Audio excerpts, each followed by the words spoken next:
हाँ बच्चों, good morning. आ जाओ भाई फटाफट जल्दी से। तो कल के लेक्चर नंबर 19 में अपन ने जो है वो स्टडी कर लिया था लिंग निर्धारण को, सेक्स डिटर्मिनेशन को। और सेक्स डिटर्मिनेशन की अलग अलग मेथड्स अपन ने कौन कौन से बताए थे। सबसे पहले वातावरणीय लिंग निर्धारण, एनवायरमेंटल सेक्स डिटर्मिनेशन, इसकी बात हो गई थी। नंबर 2 नॉन एलोसोमिक, जो बैक्टीरिया के केस में देखा था कि एफ फैक्टर पाया जाता है या एफ फैक्टर नहीं पाया जाता है, उसकी बात हो गई थी। और नंबर 3 जो है वो एलोसोमिक सेक्स डिटर्मिनेशन, एलोसोमिक लिंग निर्धारण, जिसको chromosomal theory of sex determination भी कहते हैं, लिंग निर्धारण का गुणसूत्रीय सिद्धांत कहते हैं, इसकी भी बात हो गई थी। ठीक है। और ये जो chromosomal theory of sex determination है, इसका लास्ट पार्ट जो है उसकी अपन बात कर लेते हैं, जो कि हैप्लॉइड डिप्लॉइड मैकेनिज्म है सेक्स डिटर्मिनेशन का। अगुणित द्विगुणित सिद्धांत है किसका? सेक्स डिटर्मिनेशन का। तो आ जाए haploid diploid mechanism of sex determination. Haploid diploid mechanism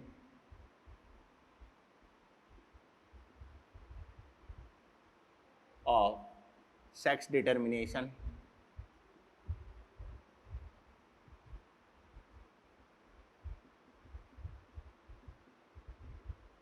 लिंग निर्धारण का अगुणित द्विगुणित विधि, अगुणित द्विगुणित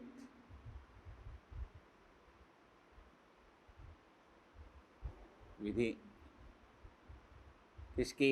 लिंग निर्धारण की। ठीक है बच्चों। किस में देखा जाता है ऐसा? एग्जाम्पल है इसका मधुमक्खी में, ततैये में, मधुमक्खी हनी बी में देखा जाता है, चींटी में, ततैया,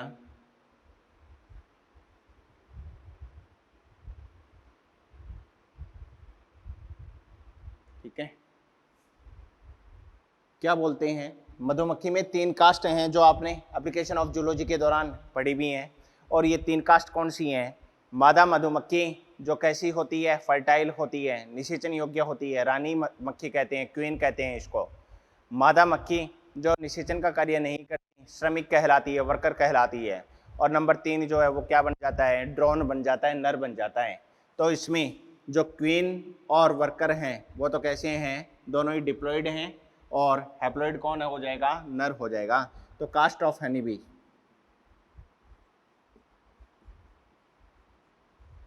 हनी बी की कास्ट की बात करते हैं। कौन है? क्वीन होती है, वर्कर होता है, श्रमिक होता है, और ड्रोन। जो रानी मक्खी होती है इसकी नेचर कैसी है? डिप्लॉयड है। रानी मक्खी कैसी है? डिप्लॉयड। वर्कर कैसा है? डिप्लॉयड। और ड्रोन कैसे हैं? हैप्लॉइड होते हैं, अगुणित होते हैं। ठीक है। ये दोनों डिप्लॉयड हो गए, ये अगुणित कहला गया। ये कैसी होती है? फर्टाइल फीमेल, फर्टाइल फीमेल वो मादा जो युग्मक निर्माण कर सकती है या निषेचन का कार्य जो दर्शाती है, वो मादा कौन कहलाती है? क्वीन कहलाती है। वर्कर क्या हैं? मादा हैं लेकिन स्टेराइल हैं, बंदे हैं, स्टेराइल फीमेल, बंद है मादा।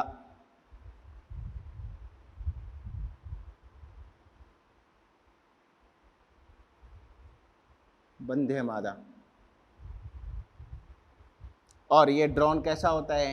ये फर्टाइल मेल कहलाता है, फर्टाइल मेल कहलाता है। ठीक है। अब जो सेक्स डिटर्मिनेशन इस हनी बी में देखा जाता है उसको एक क्रॉस के द्वारा मैं आपको समझा देता हूं। यहाँ पर एक तरफ है रानी मक्खी, क्वीन बी, और एक है ड्रोन, नर हो जाएगा। ये तो हो गई फीमेल, ये हो गया मेल। क्वीन हो गई डिप्लॉयड। 2n बराबर कितना होता है? यहाँ पर 32 होता है भैया। और यहाँ पर n बराबर क्या होता है? ये हैप्लॉइड है, तो 32 का आधा कितना हो जाएगा? 16 हो जाएगा। ठीक है। इसमें युग्मक निर्माण होगा, गैमेटोजेनेसिस होगा, लेकिन युग्मक निर्माण किसके द्वारा? मियोसिस, मियोसिस के द्वारा होता है। क्या हो रहा है? युग्मक निर्माण, गैमेटोजेनेसिस।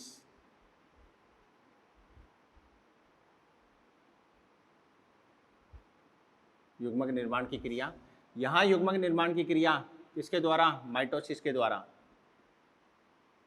माइटोसिस समसूत्री विभाजन, मियोसिस अर्धसूत्री विभाजन। ठीक है, मियोसिस की अगर बात करें तो यहाँ पर मियोसिस के द्वारा अगर होगा तो एग जो बनेंगे, गैमेट जो बनेंगे, वो नेचर कैसी है? एन हैप्लॉइड है। ये भी कैसे ही है? हैप्लॉइड। क्या बन गए ये? एग बन गए, अंडे बन गए। ठीक है, और यहाँ पर एन बराबर क्या आ गया? 16। यहाँ पर एन बराबर क्या आ गया? 16। यहाँ समसूत्री विभाजन है तो नंबर ऑफ क्रोमोसोम हाफ होंगे नहीं, और जो स्पर्म बनेगा वो स्पर्म कैसा होगा? एन होगा।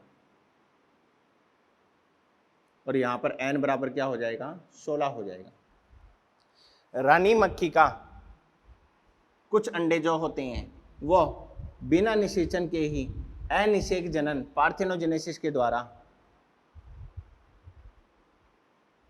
पार्थेनोजेनेसिस किस में परिवर्तित हो जाते हैं? ड्रोन में परिवर्तित हो जाते हैं। ड्रोन में परिवर्तित हो गए। एन बराबर क्या है? 16 है यहाँ पर। कुछ एग जो हैं वो निषेचन दर्शाएंगे, फर्टिलाइजेशन दर्शाएंगे। फर्टिलाइजेशन होगा यहाँ पर, और इससे क्या बनेगा? जाइगोट बनेगा। ठीक है, एन और एन कहने का मतलब 2n, और 2n बराबर कितना? 32 बनेगा भैया यहाँ पर। क्लियर हो गई? अब ये जो जाइगोट है इससे क्या बनेगा? लार्वा। अब इस लार्वा को पोषण के रूप में अगर क्या दिया जाता है? रॉयल जेली दी जाती है तो ये रानी मक्खी में परिवर्तित हो जाएगा, और पोषण के रूप में इसको बी ब्रेड दिया जाता है तो ये वर्कर में परिवर्तित हो जाता है। तो लार्वा की अगर बात करें, पोषण के रूप में क्या? Royal jelly. पोषण किसके द्वारा? रॉयल जेली के द्वारा। तो ये क्या बनेगी? रानी मक्खी बन जाएगी, क्वीन। 2n बराबर क्या होगा? 32 होगा भैया। और अगर पोषण में क्या दिया जाएगा? बी ब्रेड दिया जाता है तो ये क्या बन जाएगी? वर्कर, श्रमिक बन जाती है। ये वर्कर बन जाएगी। 2n बराबर 32 हो जाएगा यहाँ भी। ठीक है, अब यहाँ पर एक खास बात है वो देखना। ये जो नर बना है, ड्रोन बना है, ये ड्रोन सीधा अंडे से ही बना है। इसका मतलब इस ड्रोन का कोई भी पिता नहीं है। क्यों नहीं है पिता? क्योंकि शुक्राणु का कहीं भी योगदान नहीं था। अनिषेक जनन के द्वारा ऐसा हुआ है, पार्थेनोजेनेसिस के द्वारा ऐसा हुआ है। ठीक है, ये जो मेथड है ना, हैप्लॉइड डिप्लॉइड मैकेनिज्म, इसको एरिनोटॉकी भी कहा जाता है। क्या बोलते हैं? एरिनोटॉकी। एरिनोटॉकी भी कहा जाता है। तो इस ड्रोन के कोई भी पिता नहीं है, लेकिन इस ड्रोन की जो माता है, ये जो क्वीन है, ये क्वीन का पिता जरूर रहा होगा, क्योंकि इस क्वीन का पिता कौन है? इस क्वीन का पिता देखें, ये रहा। तो इस क्वीन का पिता जरूर रहा होगा, और ये क्वीन जो है इसकी क्या है? माता है। तो ड्रोन के पिता नहीं होता, लेकिन क्या होता है? दादा होता है, ग्रैंडफादर होता है। समझ गए? ड्रोन के पिता नहीं है तो ड्रोन के पुत्र नहीं होगा। ड्रोन के ग्रैंडफादर है तो ड्रोन के ग्रैंड सन होगा, पोता होगा। ड्रोन जो है, नर जो है, उसके दादा होता है, उसके पोता होता है। नर के पिता नहीं होता तो नर के पुत्र नहीं होता। अब नर के पुत्र क्यों नहीं होता? ये बात तो समझ में आ गई ना। नर के पिता तो नहीं है, लेकिन नर के ये फीमेल कहाँ से आई होगी? ये फीमेल भैया कोई फादर से आई होगी। ठीक है, ये समझाने के लिए बोल रहा हूं मैं आपको। तो ये जो फादर है इसका, ये इसका क्या बन गया? ग्रांड फादर बन गया, दादा बन गया। तो नर के पिता तो नहीं है, नर के दादा होता है। अब नर के पुत्र नहीं है, नर के पुत्र नहीं है, ये रहा नर, इस नर का शुक्राणु ये रहा, ये इसके साथ में फ्यूजन हुआ, ये जायगोट बना, इस जायगोट से दोनों ही क्या बनी है, मादा बनी है। तो नर के क्या नहीं है, पुत्र नहीं है। लेकिन ये रानी मक्खी जब निषेचन दर्शाएगी दोबारा, तो इस रानी मक्खी के कुछ क्या बनेंगे, इस प्रकार के अंडे, कुछ इस प्रकार के अंडे बनेंगे, जो अनिषेक जनन द्वारा क्या बना देंगे, पुत्र बना देंगे। तो इस रानी का जो पुत्र होगा वो इस ड्रोन का क्या बन गया, पोता बन गया। अरे समझ गए ना बात। तो निष्कर्ष क्या निकला, ड्रोन के पिता नहीं होता है परंतु दादा होता है, ग्रैंडफादर होता है। अतः ड्रोन के पुत्र नहीं होगा, क्या पाया जाएगा, ग्रैंड सन उपस्थित होगा। तो इस बात को मैं लिख देता हूं इधर की ओर, ये पहले नोट डाउन कर लें, इधर वाला किया, मिटा दें।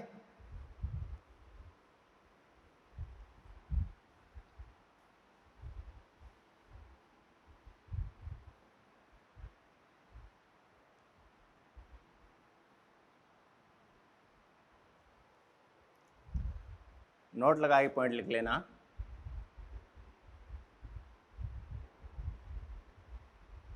ड्रोन के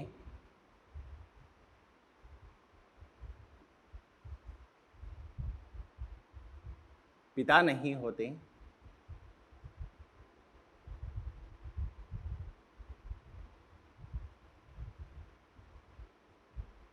अतः है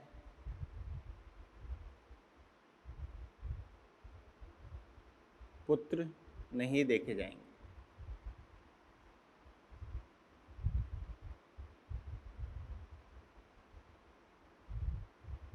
पुत्र नहीं होंगे, इस ड्रोन के कोई भी पुत्र नहीं है, सारी की सारी क्या हैं, बेटियां हैं, क्वीन या वर्कर के रूप में।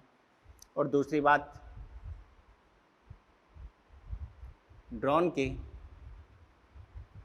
यहां पर परंतु लिख देना, परंतु ड्रोन के ग्रैंडफादर होते हैं, ग्रैंडफादर बोले तो दादा,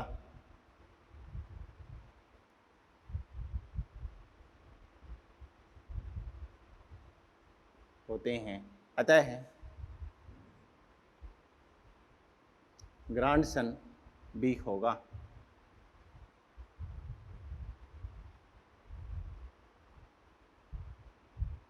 पुत्र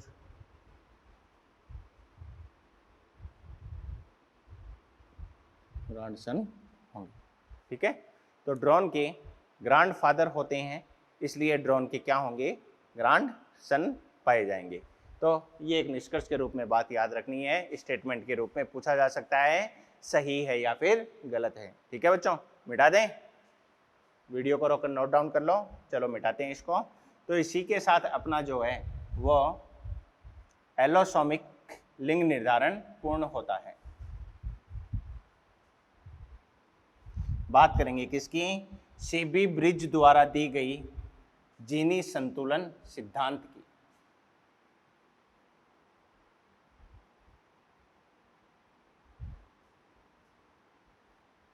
जेनिक बैलेंस थ्योरी किसके द्वारा दी गई है, सीबी ब्रिज के द्वारा।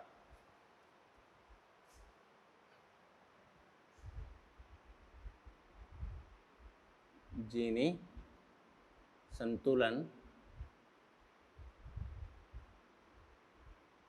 सिद्धांत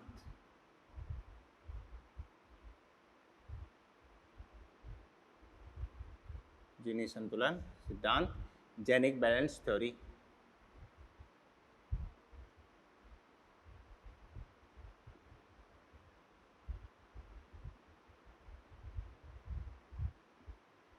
प्रतिपादन है किसके द्वारा, सीबी ब्रिज द्वारा।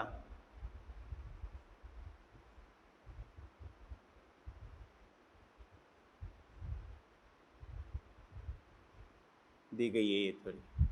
क्या कहते हैं सीबी ब्रिज, इस सिद्धांत के अनुसार सीबी ब्रिज बताते हैं कि प्रत्येक जो जीव होता है उसमें, प्रत्येक जीव की मैं बात कर रहा हूं, प्रत्येक जीव में मेलनेस नर के लिए या मादा के लिए जो है वो जीन उपस्थित होती हैं।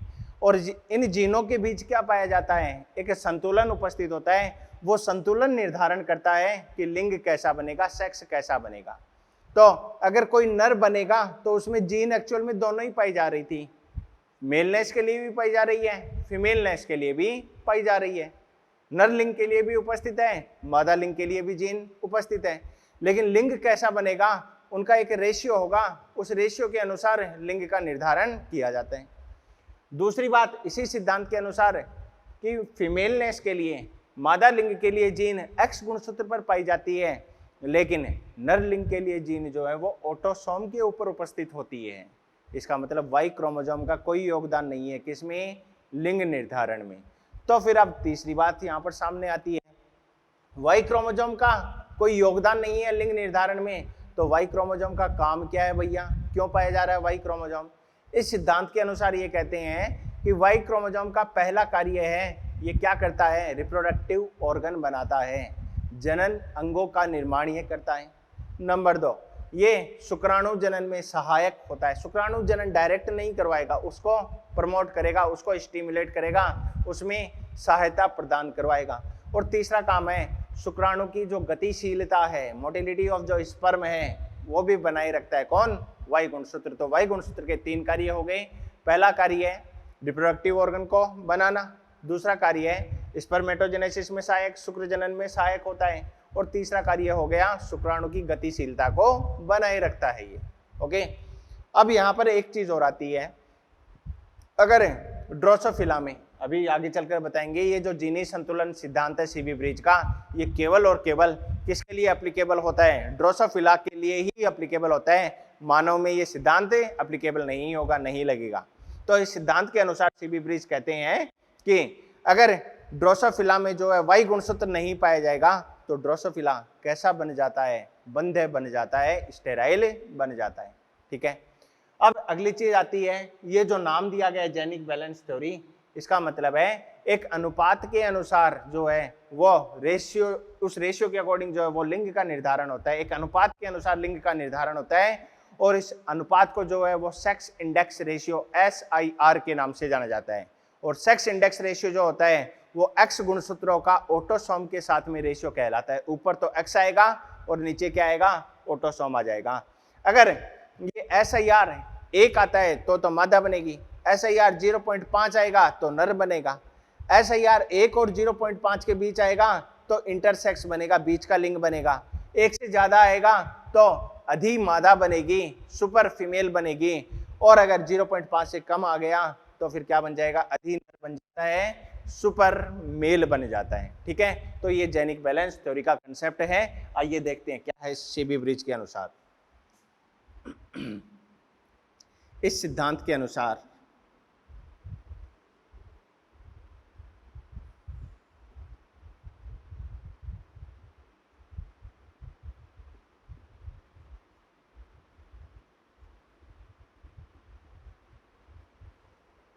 प्रत्येक जीव में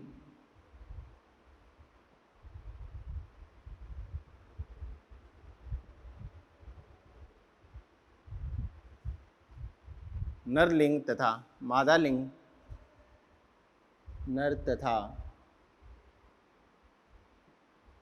मादा लिंग हेतु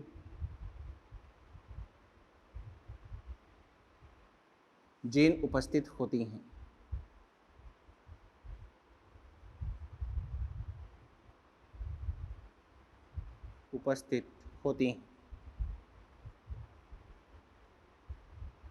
तथा इन जीनों के मध्य एक संतुलन पाया जाता है।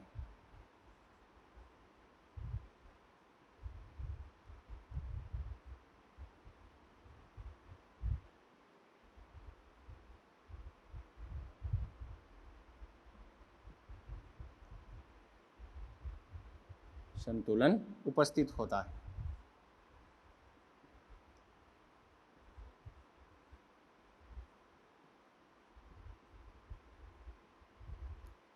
अगली बात ये कहते हैं, मादा लिंग के लिए जीन एक्स गुणसूत्र पर, नर लिंग हेतु जीन ऑटोसोम पर।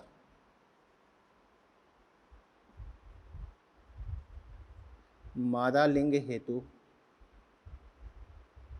जीन कहाँ उपस्थित, एक्स गुणसूत्र पर,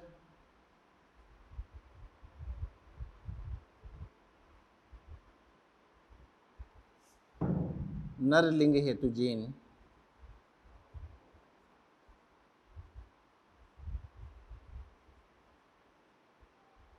कहाँ उपस्थित होगी बच्चों, ऑटोसोम पर पाई जाती है, ऑटोसोम पर उपस्थित होती है।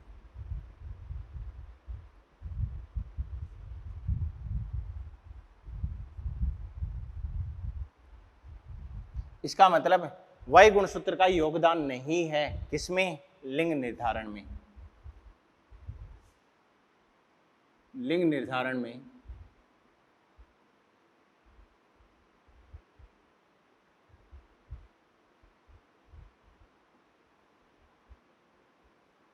वाई गुणसूत्र का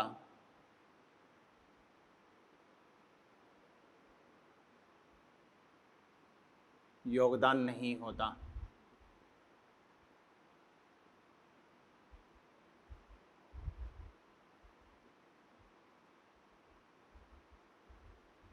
तो वाई गुणसूत्र का कार्य क्या है, वाई गुणसूत्र का कार्य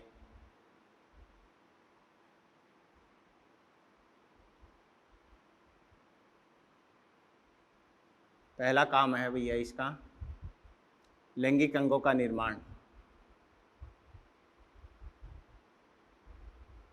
लैंगिक अंगों का निर्माण,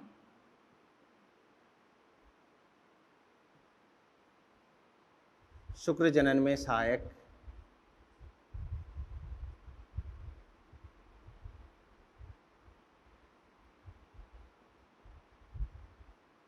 सहायक, और तीसरा हो जाएगा शुक्राणु में गतिशीलता, शुक्राणु में गतिशीलता प्रदान करवाना।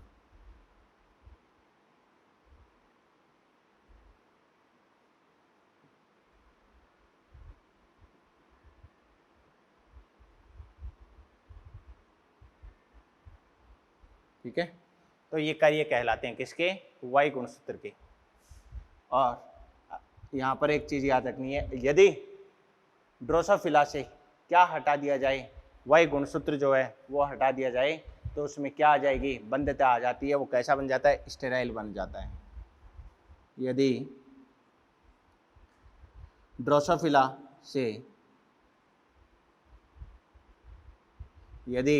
ड्रोसोफिला से क्या हटा दिया जाए, वाई गुणसूत्र को रिमूव कर दिया जाए, तो ये बंधे बन जाएगा।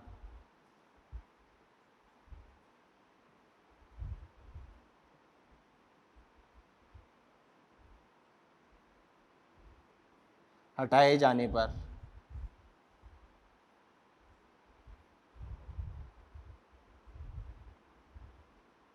यह बंधे बन जाता है, बंधे बन जाता है। ठीक है बच्चों, यह सिद्धांत क्या कहता है कि लिंग का निर्धारण एक अनुपात के अनुसार होता है, और इस अनुपात को क्या बोलते हैं, सेक्स इंडेक्स रेशियो, SIR कहते हैं। लिंग का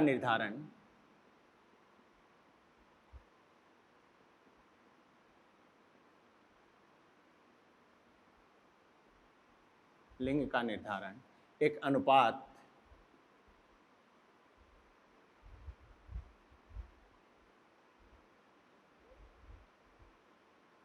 द्वारा निर्धारित होता है,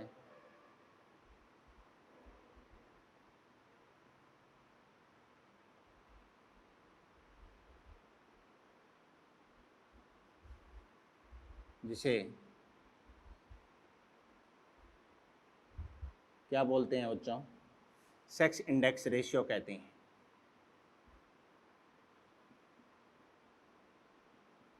इंडेक्स रेशियो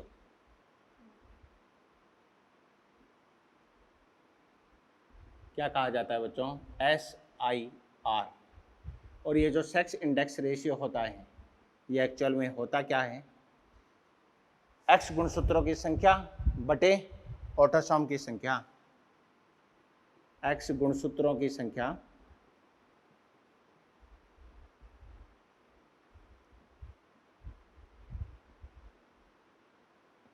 बटे ऑटोसोम की संख्या।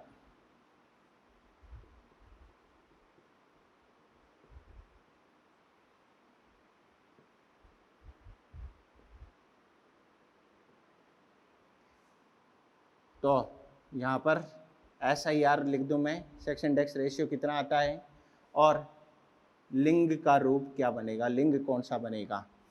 तो पहली बात कर लूँ मैं, 1 आई तो क्या होगा, 0.5 आई तो क्या होगा, 0.5 से 1 आई तो क्या होगा, और 1 से ज़्यादा है तो क्या होगा, और 1 से कम आने पर, 0.5 से कम आने पर क्या होगा। अगर 1 आएगा तो ये क्या बनेगी, मादा। 0.5 आएगा तो क्या बनेगा, नर। 0.5 से 1 आएगा तो क्या बनेगा, बीच का लिंग, इंटरसेक्स। इंटरसेक्स बनता है। 1 से ज़्यादा आने पर क्या बनती है, अधिमादा, सुपर फीमेल। सुपर फीमेल या अधिमादा।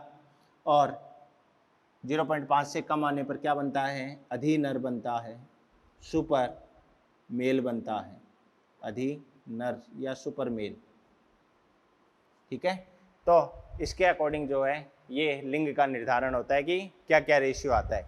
अब मैं जीनोटाइप आपको लिखकर बताता हूँ, आप उस जीनोटाइप के अकॉर्डिंग जो है पहले तो SIR निकाल लो और उस SIR से फिर लिंग बता दो कि लिंग कैसा आता है। ठीक है, तो इसको वीडियो को पॉज करके नोट डाउन करें। पहले किया भैया, मिटाएं, चलो मिटाते हैं, आगे बढ़ते हैं फिर।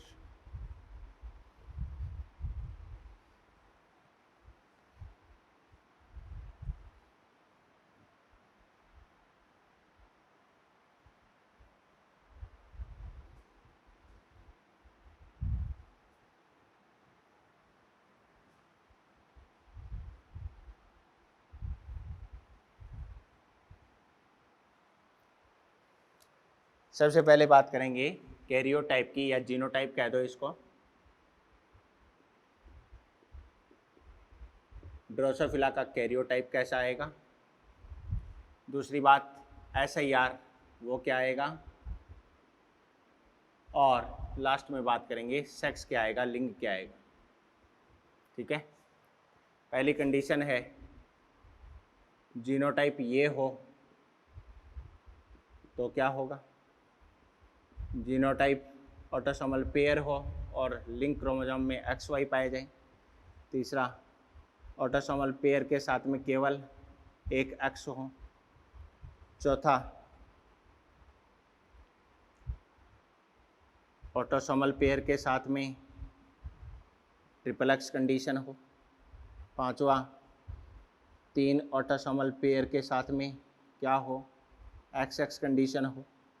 छठा, 3 ऑटोसोमल के साथ क्या हो, XY कंडीशन हो। तो जो अलग अलग SIR लिखे हैं वो सारे आ जाएंगे इन 6 एग्जाम्पल में। यहाँ पर अगर मैं बात करूँ SIR का मतलब किसका किसके साथ अनुपात, X का अनुपात किसके साथ में, ऑटोसोम के साथ में। तो X कितने हैं, 2, ऑटोसोम कितने हैं, 2।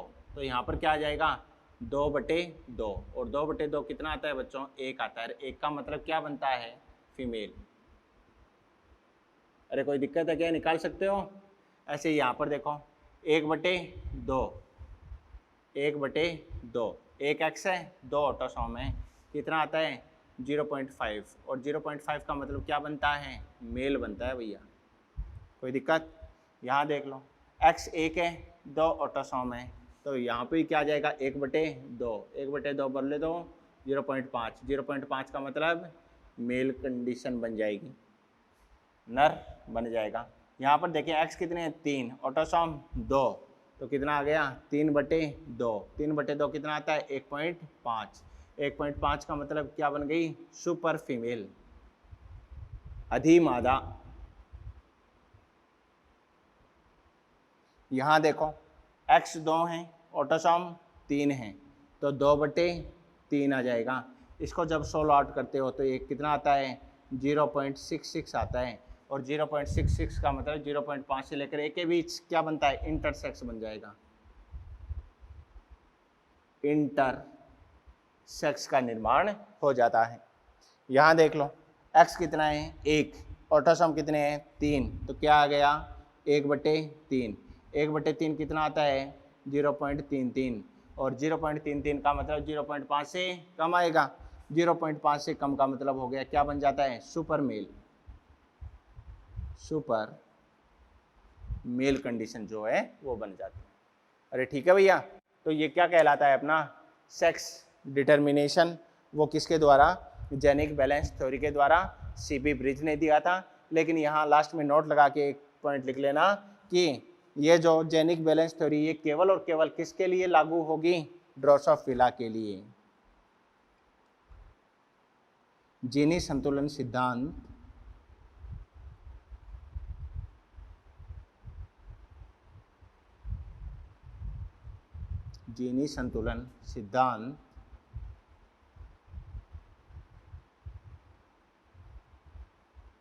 केवल ड्रोसोफिला में लागू होता है।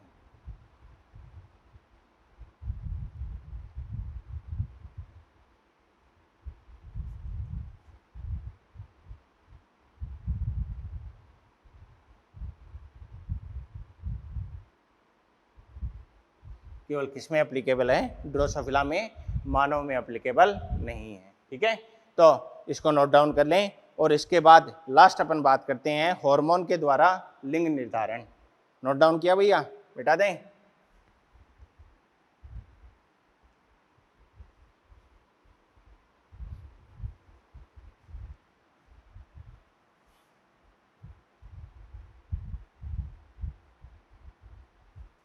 हार्मोनल लिंग निर्धारण,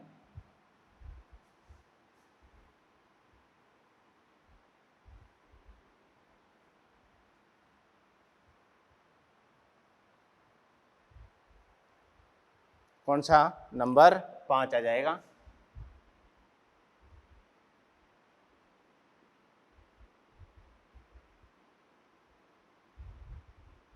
हार्मोनल रेगुलेशन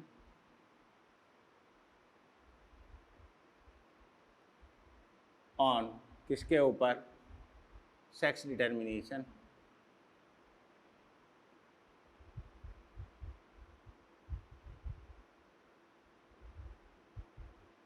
लिंग निर्धारण पर हार्मोनल नियंत्रण।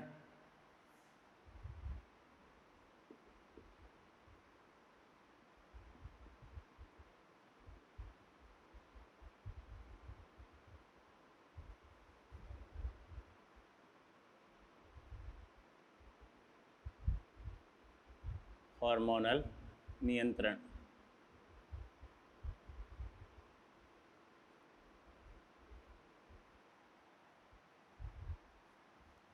ये जो है लिली के द्वारा डिस्कवर किया गया है भाई। लिली के द्वारा खोजा गया है। और एग्जाम्पल क्या है इसका, फ्री मार्टिन, मुक्त मार्टिन।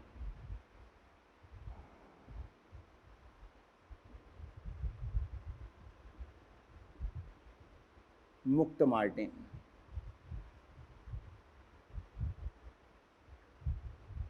क्या है, मुक्त मार्टिन।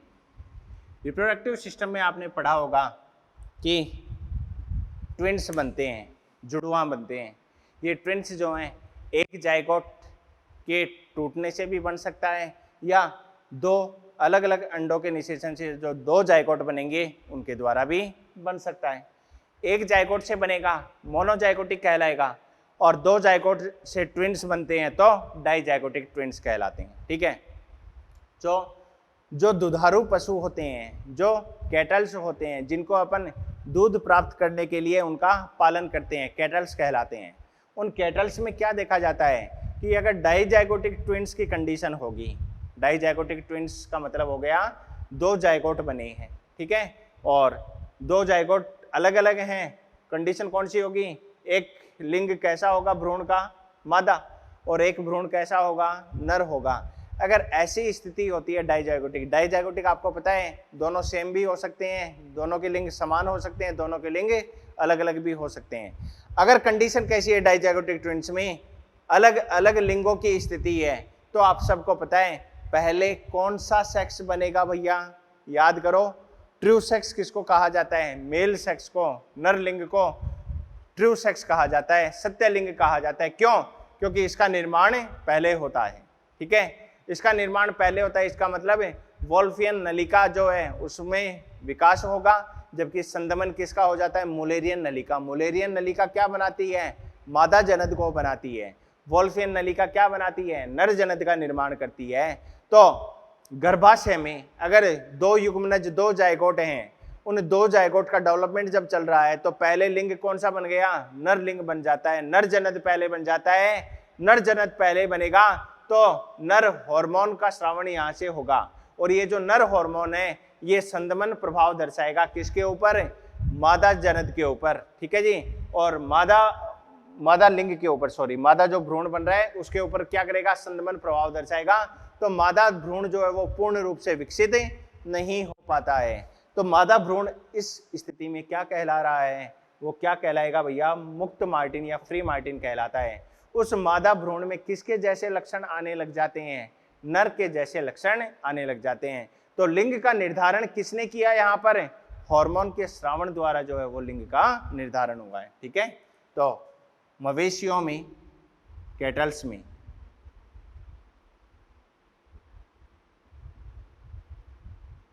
मवेशियों में कौन सी कंडीशन, डाइजाइगोटिक ट्विंस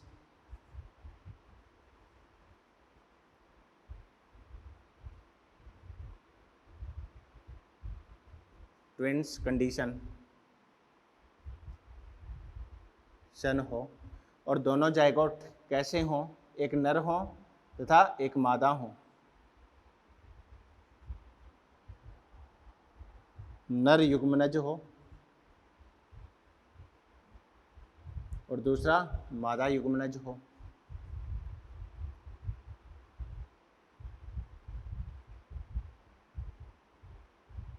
मादा युग्मनज हो। तो नर युग्मनज जो है इसमें नर जनद पहले बनेंगे, नर जनद का निर्माण पहले होता है, मेल गोनेड का फॉर्मेशन पहले होगा। मादा जनद से पहले होता है।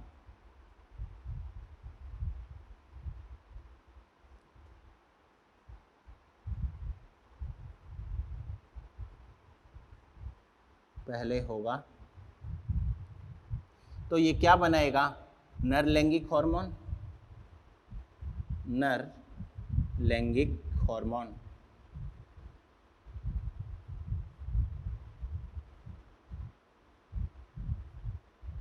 नर लैंगिक हार्मोन जो है वो संदमन प्रभाव देगा किसके ऊपर, मादा युग्मनज के ऊपर। संदमन करेगा किसका, मादा युग्मनज का। और इस संदमन के फलस्वरूप इस मादा युग्मनज में कैसे लक्षण आ जाते हैं, नर समान लक्षण उत्पन्न हो जाते हैं।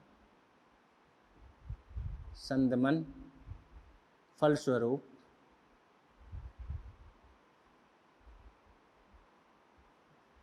मादा में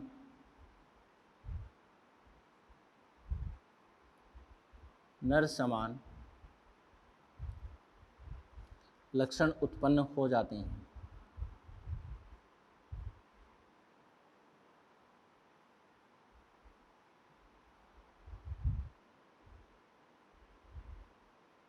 ठीक है, और संदमन के कारण मादा में नर समान लक्षण उत्पन्न हो गए हैं, तो ये मादा कैसी हो जाती है, बंध्य मादा कहलाती है। बंध्य मादा कहलाती है।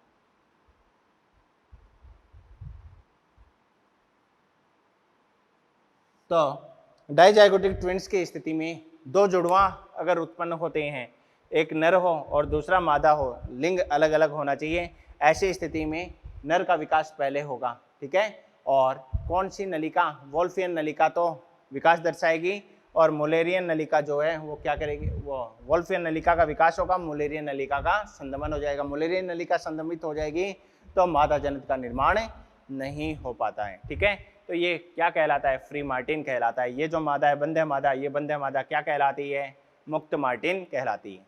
इसी में ही एक और एग्जाम्पल है जो पूछा नहीं जाता है फिर भी याद रख लेना, क्रू हैन। क्रू हैन, इसमें अगर अंडाशय को हटा दिया जाता है तो ये मादा कैसी बन जाती है, बंध्य बन जाती है, नर के समान लक्षण इसमें भी आ जाते हैं। तो ऐसा क्यों हुआ है कि मादा में बंधेपन क्यों आ गया है, क्योंकि ओवरी हटा दी गई है। ओवरी हटा दी तो कौन सा हार्मोन नहीं है, फीमेल हार्मोन नहीं है। अंडाशय हटाए जाने पर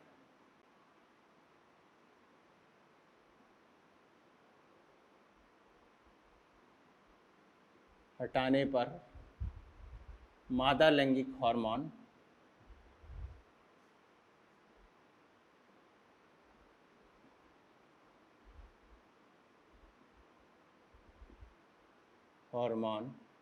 की कमी हो जाती है।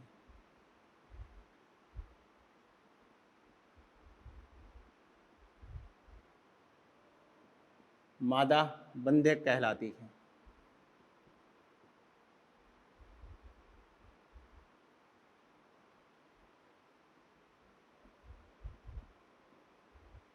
मादा बंधे कहलाती है। ठीक है, तो क्रू हैन और फ्री मार्टिन ये दो एग्जाम्पल बनते हैं किसके, hormonal regulation on sex determination. और लास्ट में एक नोट लगा के पॉइंट लिखना है आपको, गाइनेंड्रोमॉर्फ। क्या होता है गाइनेंड्रोमॉर्फ, देखें, इसको नोट डाउन करें। पहले वीडियो को रोक कर, किया, मिटा दूं।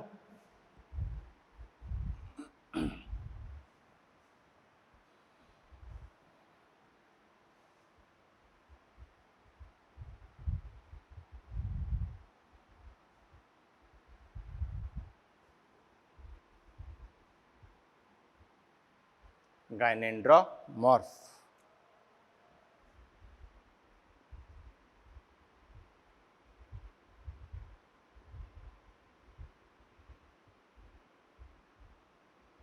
तीन शब्द हैं भैया यहाँ पर, कौन कौन से, एक है गाइन, एक है एंड्रो और एक है मॉर्फ।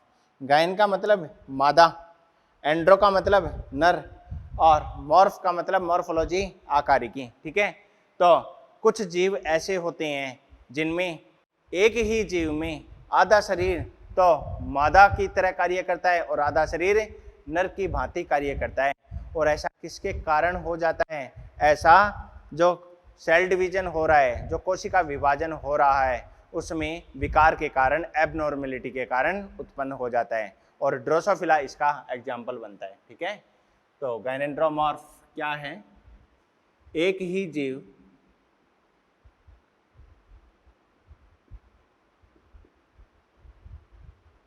जीव में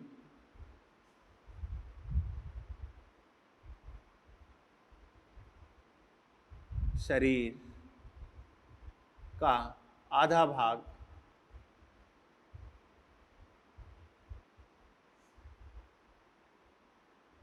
नर तथा आधा भाग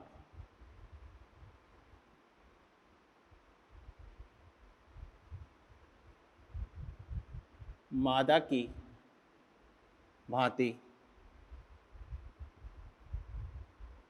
क्रिया करता है।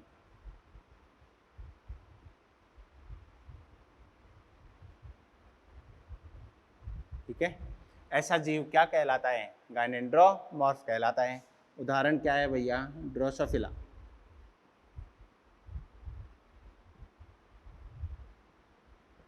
ड्रोसोफिला में ऐसा देखा जाता है। और कारण क्या है इसका, रीजन क्या है, असामान्य कोशिका विभाजन।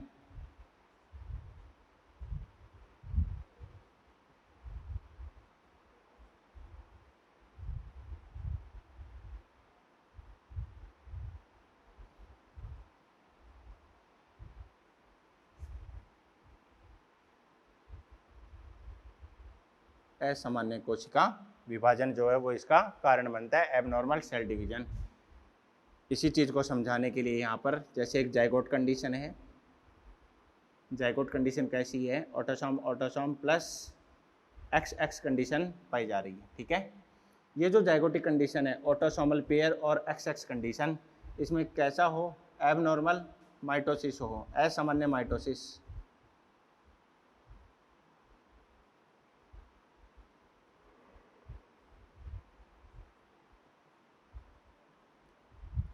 तो इसके कारण क्या बन जाता है, शरीर में कुछ भाग तो ऑटोसोम एक्स गुणसूत्र का पृथक्करण नहीं हो पाता, ये अलग अलग नहीं हो पाते हैं, तो कंडीशन क्या हो जाएगी, ये ऐसी कंडीशन बन जाती है एक तो, ठीक है। और एक कंडीशन कैसी बन जाती है, एक में एक एक्स गुणसूत्र की क्या हो जाएगी, अनुपस्थिति हो जाती है। तो इस गाइनेंड्रोमॉर्फ कंडीशन को जो सेबी ब्रिज का सिद्धांत है, जीनी संतुलन सिद्धांत, उसके द्वारा एक्सप्लेन किया जाता है। यहाँ पर जीनी संतुलन सिद्धांत लगाऊं तो 2x और 2 ऑटो, इसका मतलब x/a, ये रेशियो कितना आ गया, 2/2, और 2/2 का मतलब 1, तो ये तो किसकी भांति कार्य करेगी, ये तो मादा बन जाएगी, शरीर का ये भाग तो मादा भाग कहलाएगा।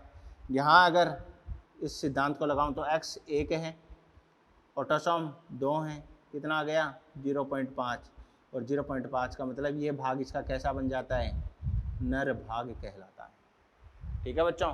तो ये अपनी बात हो जाती है किसकी, गाइनेंड्रोमॉर्फ की। अब अपन जो है अगले टॉपिक पर बढ़ते हैं, कौन सा, म्यूटेशन, उत्परिवर्तन। नोट डाउन कर लो, इसको रोककर मिटा दें, बिल्कुल।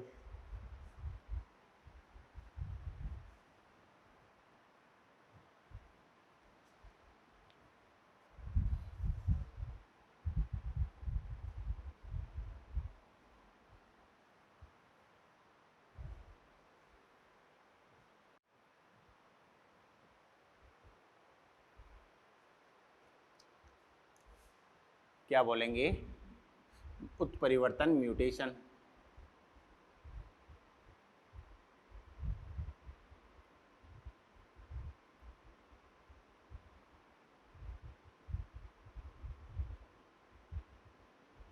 वैसे ये आप पढ़ के भी आए हो, याद करो, उद्विकास में ह्यूगो डिवरीज, याद है क्या, डार्विनवाद जो हुआ था उसके पश्चात दिया गया था इसको, ठीक है।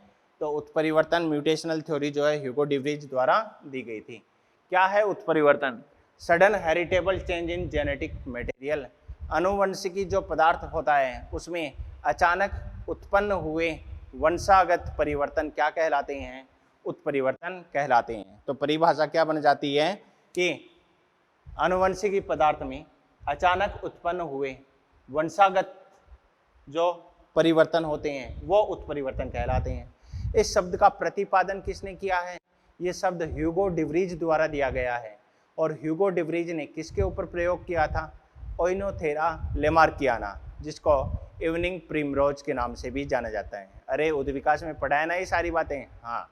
तो शब्द का प्रतिपादन तो ह्यूगो डिवरीज का है, लेकिन उत्परिवर्तन की खोज का श्रेय ये किसको जाता है, इस उत्परिवर्तन को प्रायोगिक रूप से सिद्ध किया था किसने, मॉर्गन ने। याद करो मॉर्गन का योगदान क्या था, अनुवंशिकी में अनेक योगदान लिखाए थे, वहाँ एक योगदान ये भी लिखाया था कि इन्होंने जो है वो सेक्स इनहेरिटेंस के बारे में बताया था, लिंग वंशागति के बारे में बताया था, लिंग सहलग्न वंशागति दर्शाई थी। और क्या देखा था इस लिंग सहलग्न वंशागति के लिए, इन्होंने देखा था कि लाल आंखों वाली ड्रोसोफिला की जो समष्टि है उसमें कुछ ड्रोसोफिला जो है, नर ड्रोसोफिला, वो कैसे हैं, सफ़ेद आंखों वाले होते हैं। और उसके आधार पर इन्होंने कहा था कि आंखों की रंग के लिए उत्तरदायी जो जीन होती है वो उत्तरदायी जीन किस पर पाई जाती है, एक्स गुणसूत्र पर उपस्थित होती है। तो उत्परिवर्तन की खोज का श्रेय ये किसको जाता है, मॉर्गन को जाता है। ड्रोसोफिला के ऊपर इन्होंने प्रयोग किया था, उसके द्वारा इसको दर्शाया गया था, ठीक है। अब दो जीन हैं, एक कहलाती है म्यूटेबल जीन और एक कहलाती है म्यूटेटर जीन। म्यूटेटर जीन तो वो होती है जो उत्परिवर्तन पैदा करती है, और म्यूटेबल जीन वो होती है जिसमें उत्परिवर्तन होते हैं। दो जीन हैं, एक जीन जो है वो उत्परिवर्तन करेगी दूसरी के ऊपर, तो पहली वाली ये जीन जो उत्परिवर्तन पैदा कर रही है ये तो म्यूटेटेड जीन है, और जिसमें उत्परिवर्तन पैदा हो गई वो क्या कहला गई, म्यूटेबल जीन कहला गई, उत्परिवर्तित जीन कहला जाती है। अरे बोलो भाई। अब यहाँ दो शब्द और मैं आपको बता रहा हूँ, एक कहलाता है हॉटस्पॉट और एक कहलाता है म्यूटॉन। तो हॉटस्पॉट तो क्या होता है, डीएनए का वो भाग, डीएनए का वो क्षेत्र जहाँ पर उत्परिवर्तन होने की संभावनाएं अधिकतम होती हैं, मैक्सिमम होती हैं, फ्रीक्वेंसी किसकी, उत्परिवर्तन की।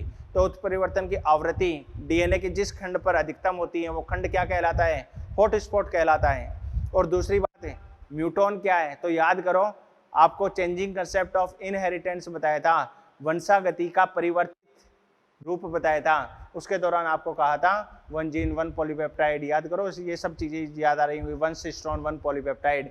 वहां पर एक सिस्ट्रॉन शब्द आया था, उस सिस्ट्रॉन की दो इकाइयां बताई थी, एक कहलाती है म्यूटॉन और एक कहलाती है रैकॉन। रैकॉन जो पुनर्संयोजन में भागीदारी निभाती है, रिकॉम्बिनेशन में पार्टिसिपेट करती है, वो तो रैकॉन है। और वो भाग डीएनए का जो उत्परिवर्तन में सम्मिलित होता है, उत्परिवर्तन में इन्वॉल्व होता है, म्यूटेशन में इन्वॉल्व होता है, क्या कहलाता है, म्यूटॉन कहलाता है। ठीक है। अब फ्रीक्वेंसी ऑफ म्यूटेशन भी पूछा जाता है कि प्रोकैरियोट में उत्परिवर्तन की आवृत्ति अधिक होगी या फिर यूकैरियोट में। तो प्रोकैरियोट में जो है फ्रीक्वेंसी म्यूटेशन की ज़्यादा होती है, और इसका कारण क्या है ज़्यादा होने का, इसका रीजन है कि प्रोकैरियोट में जो डीएनए पाया जाता है वो नग्न डीएनए होता है, नेक्ड डीएनए होता है, और डीएनए अगर नेक्ड रहेगा तो उसके ऊपर जो बाह्य कारक होते हैं उसका प्रभाव क्या होगा, ज़्यादा होगा, उत्परिवर्तन होने की संभावनाएं क्या होती हैं, ज़्यादा होती हैं। अब ये जो उत्परिवर्तन है ये दो प्रकार का है, एक कहलाता है अग्रसारी और एक कहलाती है पश्चसारी, forward mutation, backward mutation. Forward mutation का तो मतलब है कोई जंगली जीन है, वाइल्ड जीन है, उस वाइल्ड जीन में म्यूटेशन हो जाए और क्या बन जाए, म्यूटेंट जीन बन जाए, उत्परिवर्ती जीन बन जाए। ठीक है। और म्यूटेंट जीन में अगर म्यूटेशन हो गया और वापस वाइल्ड टाइप बन गई तो दो टाइप का म्यूटेशन है, वाइल्ड से म्यूटेंट जीन का बनना फॉरवर्ड म्यूटेशन, और म्यूटेंट जीन से वापस वाइल्ड जीन का बनना ये क्या है, ये बैकवर्ड म्यूटेशन कहलाता है। इसके बाद अपन म्यूटेशन का एक फ्लो चार्ट बनाएंगे, उसकी बात करेंगे। पहले अभी जो बातें की हैं इनको लिख लें आप। उत्परिवर्तन है क्या, ये सडन हेरिटेबल चेंज है, अचानक उत्पन्न हुए वंशागत परिवर्तन, जेनेटिक मटेरियल, जीनी पदार्थ में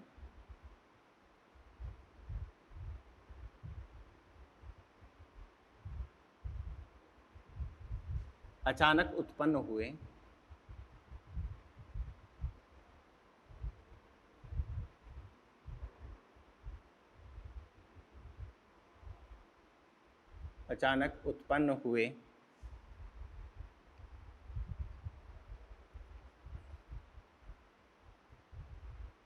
वंशागत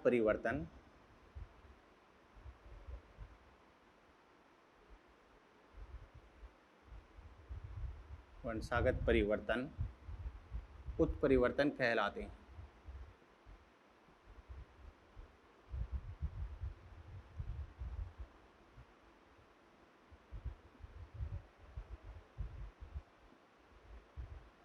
शब्द की अगर मैं बात करूं, शब्द उत्परिवर्तन,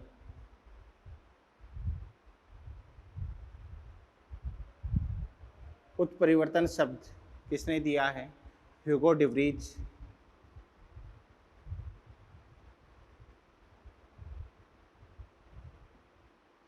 किसके ऊपर प्रयोग किया था, ओइनोथेरा लेमार्कियाना।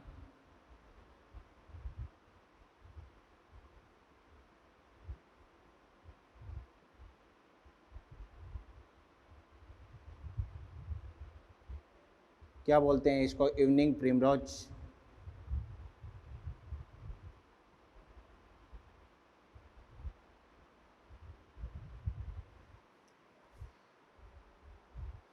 उत्परिवर्तन की खोज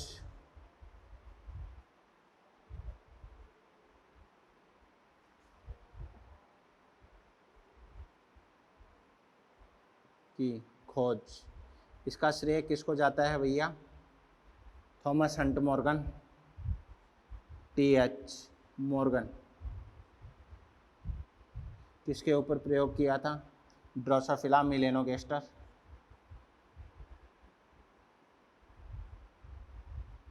ड्रोसोफिला मेलेनोगास्टर, इन्होंने प्रयोग अपने दर्शाए थे। ठीक है, दो टाइप की जीन यहाँ पर बनती हैं। कौन सी? एक म्यूटेटेड जीन,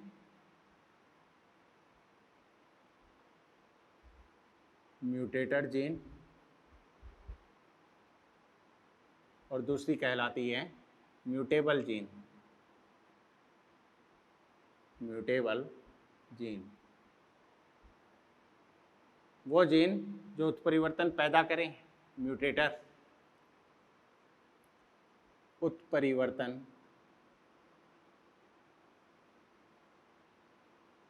पैदा करने वाली जीन,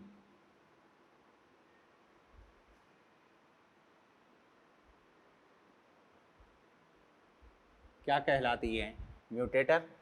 और वह जीन जिसमें उत्परिवर्तन पैदा होता है, वह जीन जिसमें उत्परिवर्तन पैदा होता है,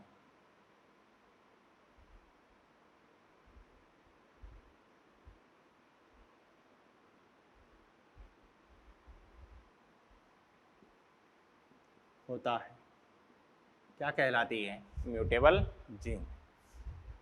अगला बिंदु है अपना कौन सा? म्यूटॉन, डीएनए का वह सबसे छोटा खंड जिसमें क्या होता है? उत्परिवर्तन, म्यूटॉन कहलाता है।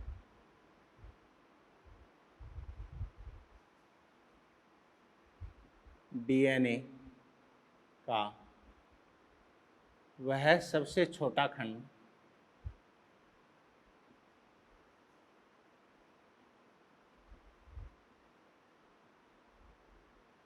जिसमें उत्परिवर्तन उत्पन्न होता है,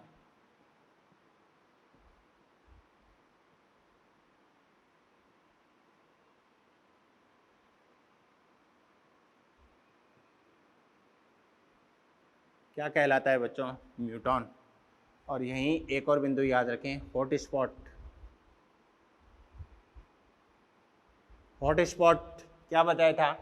डीएनए का वह बिंदु जहां पर उत्परिवर्तन की संभावना अधिकतम होती है या उत्परिवर्तन की आवृत्ति अधिकतम होती है। डीएनए का वह बिंदु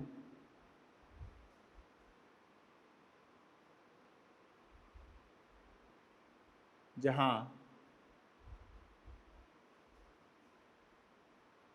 उत्परिवर्तन की आवृत्ति अधिकतम होती है,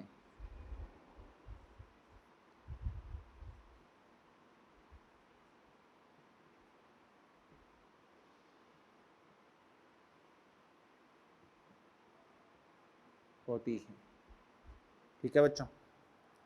नेक्स्ट, फॉरवर्ड और बैकवर्ड म्यूटेशन क्या होता है? अगर कोई वाइल्ड जीन है, इस वाइल्ड जीन से क्या बन जाए? म्यूटेंट जीन बन जाए, उत्परिवर्ती जीन बन जाए, म्यूटेंट जीन, तो इसे तो क्या बोलते हैं? Forward mutation, forward mutation. और अगर म्यूटेंट जीन से वापस क्या बन जाए? वाइल्ड जीन बन जाए, तो ये क्या कहलाता है? Backward mutation. अग्र उत्परिवर्तन, पश्च उत्परिवर्तन। ठीक है भैया, तो ये कुछ एक टर्मिनोलॉजी थी। म्यूटेटर, म्यूटेबल जीन, म्यूटॉन, हॉटस्पॉट, और वाइल्ड जीन से म्यूटेंट जीन का बनना फॉरवर्ड, और म्यूटेंट से वाइल्ड का बनना बैकवर्ड। अब फ्रीक्वेंसी ऑफ म्यूटेशन प्रोकैरियोट में ज़्यादा होती है बजाय यूकैरियोट के, तो उत्परिवर्तन की आवृत्ति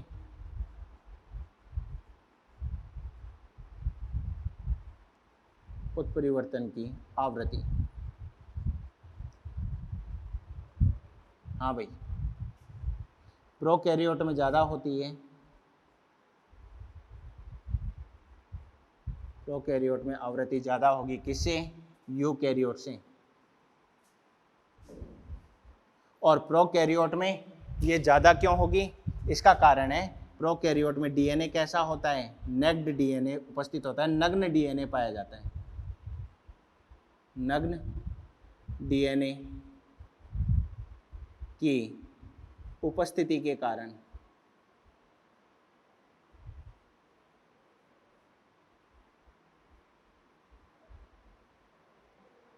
ओके बच्चों, तो ये अपने उत्परिवर्तन की बात हो गई। इस उत्परिवर्तन का एक फ्लो चार्ट है जो कल के लेक्चर में आपको बताया जाएगा।